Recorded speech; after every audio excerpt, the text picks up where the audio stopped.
Hello guys, make sure to make this into 100 subscribers. So let's get started. Where we are.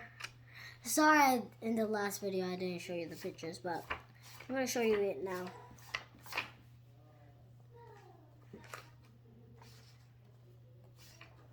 Okay, this is chapter 1.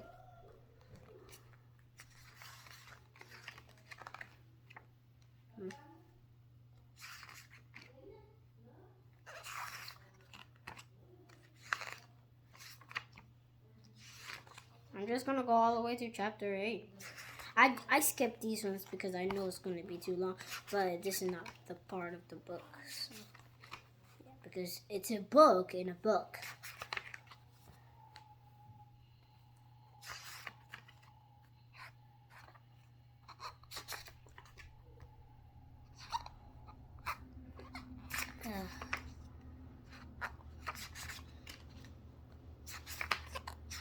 I hope I don't rip it.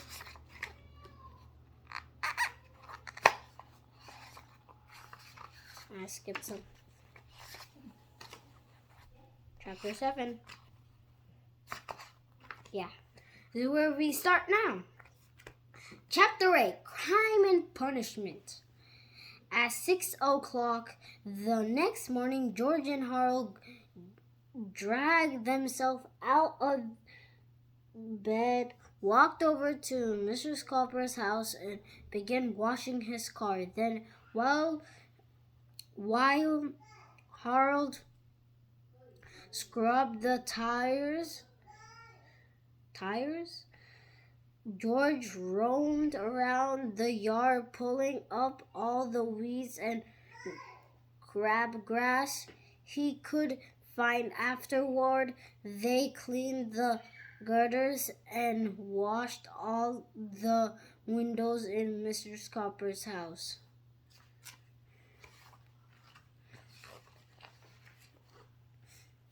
At school, George and Harold sat up straight, listened carefully, and spoke only when spoken to. They didn't tell jokes, they didn't pull pranks, they didn't even smile. Their teacher kept pinching herself. I just know this is a dream, she said.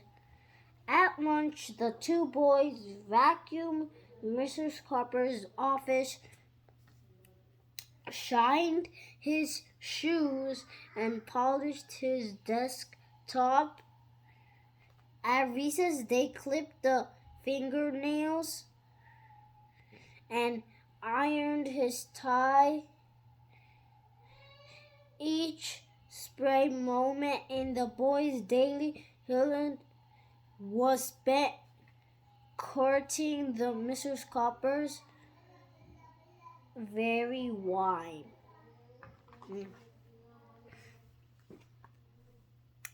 After school, George and Harold mound Mrs. Copper's lawn,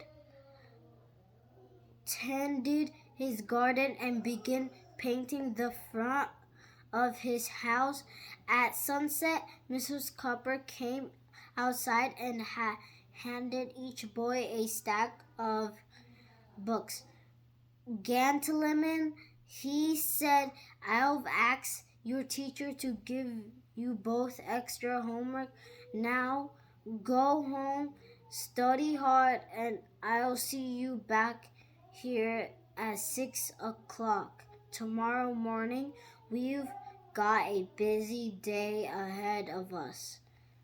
Thank you, sir, moaned the two boys. George and Harold walked home, dead tired. Man, this was the worst day of my life entirely. Man, this was the worst day of my entire life, said George. Don't worry, said Harold. We only have to do this for 8 more years.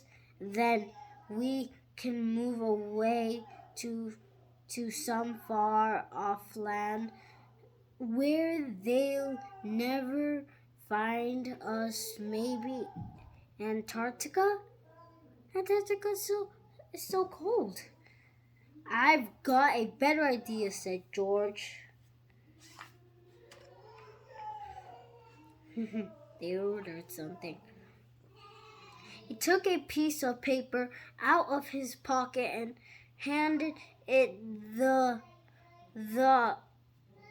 handed it to Harold. It was an old machine ad for the 3D Hyphen ring. How's this going to help us? Asked Harold. All we gotta do is hypnotize Mr. Carper, said George. We'll make him give us the video and forget this whole mess ever up.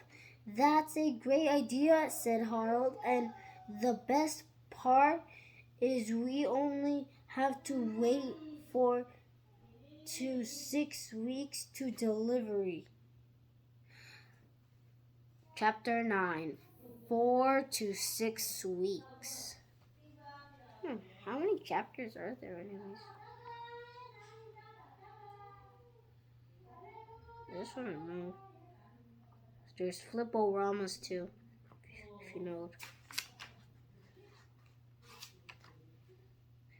There's only chapter 16, and there's also a warning in the chapter 16. After 4 to 6 weeks of back-breaking, self-labor, grueling homework assignments, and humiliating good behavior at school, a package arrived in George's mailbox from the L.V. Wise Guy Novelty Company. It was the 3D Hyphen ring.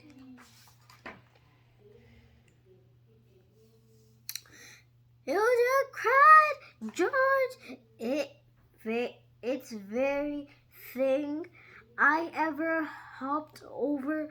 Let me see, said Harold. Don't look directly at it, warned George.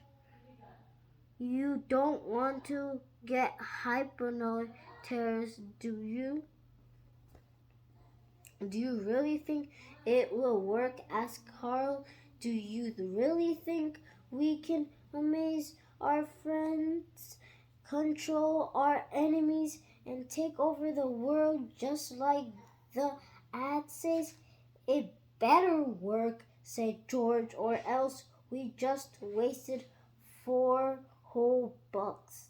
$4 whole bucks is cheap. Chapter 10. The 3D Hyphen ring.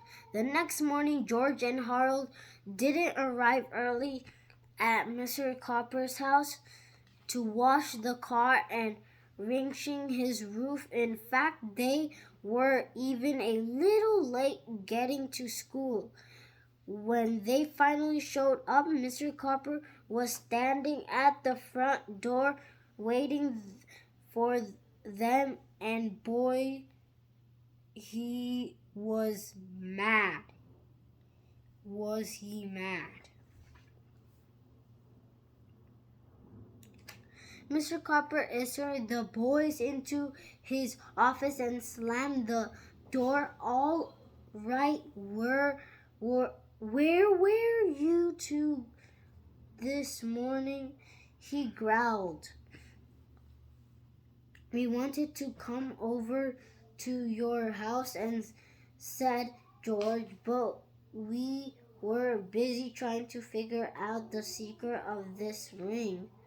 What ring? Snapped.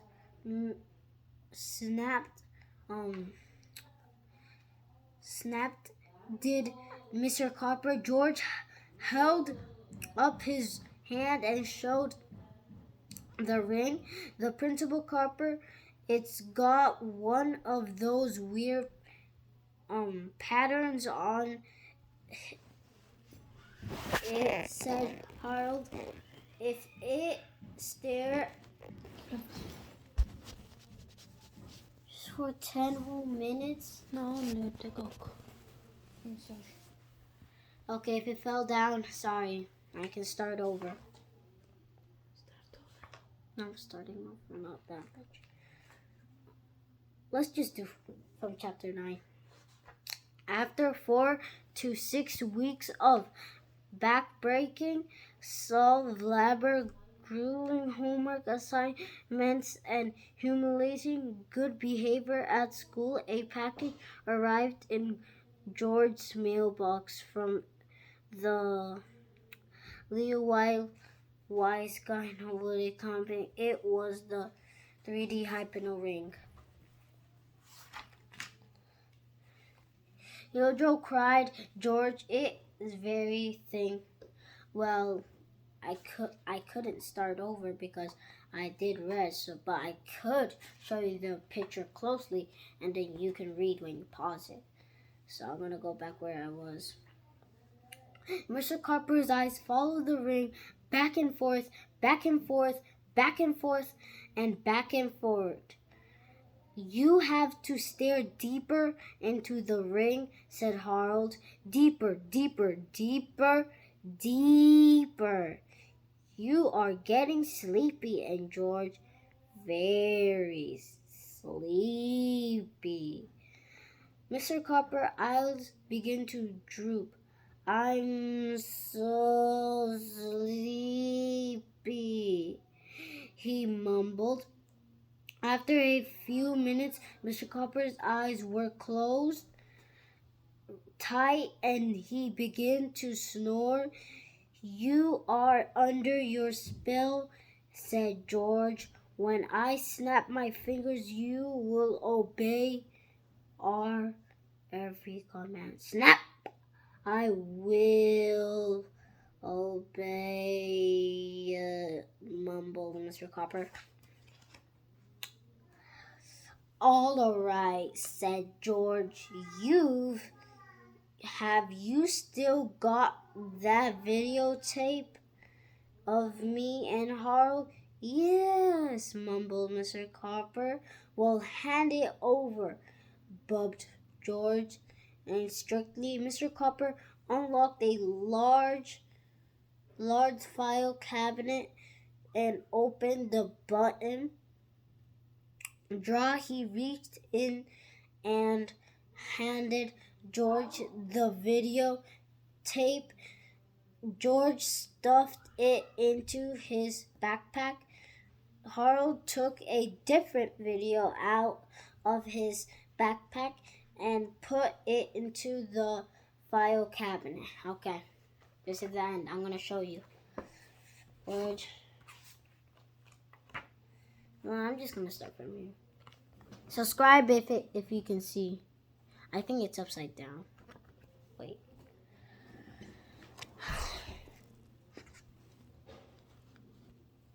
Can you see? Or do I have to just flip it over? Nah, I'm gonna read. I bet you already saw some, so yeah. So, peace. Bye.